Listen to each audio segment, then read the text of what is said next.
So let's get this car body geometry moving along with this drift control. And the easiest way to do this is I'm just going to duplicate this vehicle car underscore root locator that we have. So just shift click and drag. I want to copy it, and I'm just going to change the name to vehicle underscore car underscore geo for geometry, and I'm just going to call that a group, grp, and okay. This is obviously my own naming convention. If you have your own, go ahead, do whatever you need to. And I'm just going to pop this back to world space 000. In the left viewport, just hitting L on my keyboard, I'm going to just eyeball in where the belly pan starts. That looks pretty good. And I want to grab all of the geometry for the main chassis and the main body of the car, and I want to parent it into this locator that I've just created. So the easiest way for me to do that is really go to the display, and let me just scroll up. Let's turn off shapes, so I don't want any controls, and let me just grab everything. I'm going to hold down Alt and marquee select over things I don't want, so the two locators. All of the wheels I definitely don't want, so both sides, so just marquee dragging selecting with my Alt held down, and I'll just grab all of that, and that should have got all of the locators that are inside of the wheels as well. And I'm just going to control click that belly pan, just hitting F3 just to look at the wireframe and make sure I've got everything else. So that looks pretty good. I'm going to use the select and link tool just to parent that in, like so. Alright, so back to perspective viewport, and let's turn back on shapes, and let's have a look at what we have here. So if I grab this locator, I should be able to move it around, and that takes the full car with it except the wheels, which is perfect. And with that done, let's parent this locator up to the bounding box of the roll. There. Now remember, this guy that we've just parented everything to is actually parented up to the drift control, so if we rotate the drift control, that car body should come along for free, which it does. Very nice, very nice.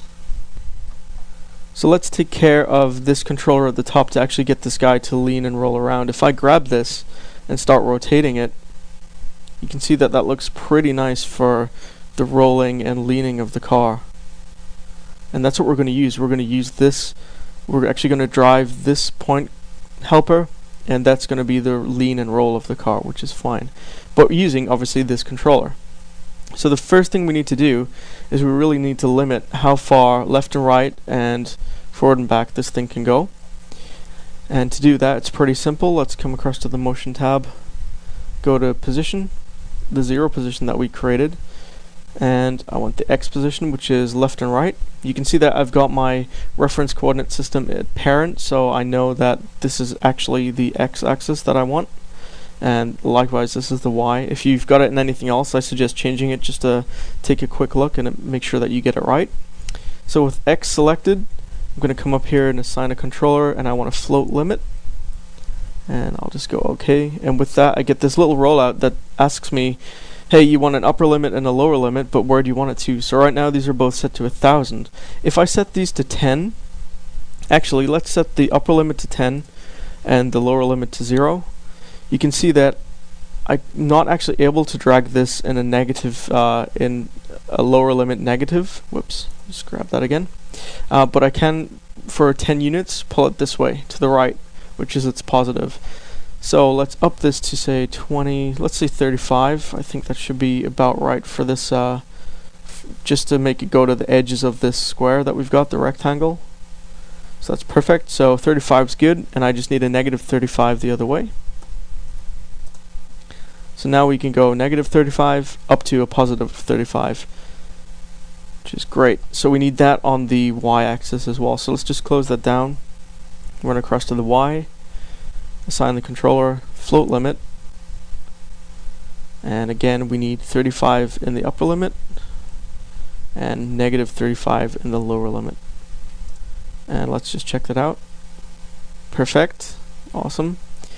Let's close that down, and remember, we don't want anything in the Z. We don't want to be able to move this up and down. So with the Z, let's just grab it, and we'll just put a float limit on for a good measure. There's another way to do this, but I'll just add one in for now. Float limit, and let's just put this at 0 at the top for the upper limit and 0 for the lower limit as well.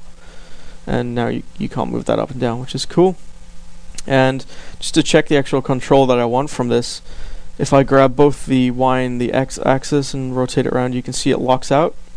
It exactly are close to where that rectangle is, and that's exactly what I was wanting. So we need that to drive this guy down here, which is going to allow us to drive the rotation. And for that, we're just going to wire some controllers up, which is pretty fun and neat. So let's grab the controller we want to have be the master of this and to drive this guy, or this guy to be the slave. So if we right click, go down to wire parameters, it'll come out with a little drop down. We need the position, a 0 position, and the X. And this is going to ask me for a limited controller, which is what we've got. So let's just do that. And you can see the dotted line. Let's just drag down to the the geometry group that we made. Click on that, go to transform, rotation, and let's just do the X rotation for now. I didn't check, so that's fine. We don't need to connect this.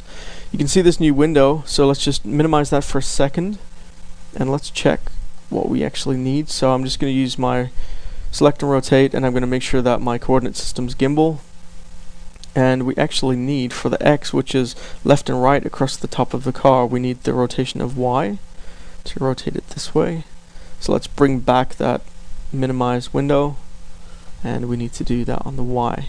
So this controller here, the vehicle underscore car roll underscore control, needs to do this geo group, and it needs to be linked together. So we're just going to link one way, and let's just connect that and see what happens. So with that done, if I start moving this left and right, this should start rotating the car, and I've got a feeling it's going to go a crazy amount of rotation. So there you go. So by the time we actually get to the end of this, it's linked up correctly. That's what we wanted. But you can see it's going crazy if we push it to the side too much. So let's bring back the parameter wire, and you can see down here that we have some form of expression. So let's divide this by, say, 500 and just update. So you notice I'm completely guessing these numbers. I don't really know what's going to work. Let's have a look. Actually, that works really nicely. So now we've got that limited controller only affecting, divided by 500 on the rotation of the Y for the little group that we've made, and that actually looks good enough. I'm really pleased with that, actually. It's a good guess. Alright, so we need to do the same for the front, for the Y-axis on this guy. So let's bring back that wire parameters. And I'll tell you what, for good measure, let's just close it down, and we'll do another in viewport one. So let's just right click, wire the parameters, transform, position, 0, Y, and limit controller. Go back down to this geo group, transform, rotation, X, and I think it was X. Let me just move that off the screen for a second. Grab this, rotate, and X is what we want.